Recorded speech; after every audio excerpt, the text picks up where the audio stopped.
وجعلهم أئمة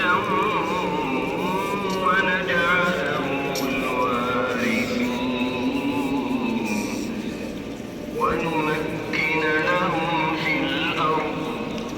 ونري فرعون وهامان وجنودهما منهم ما كانوا يحذرون وأوحينا إلى أم موسى أن أرضعيه فإذا خفت عليه فألقيه في اليم ولا تخافي ولا تحزني إنا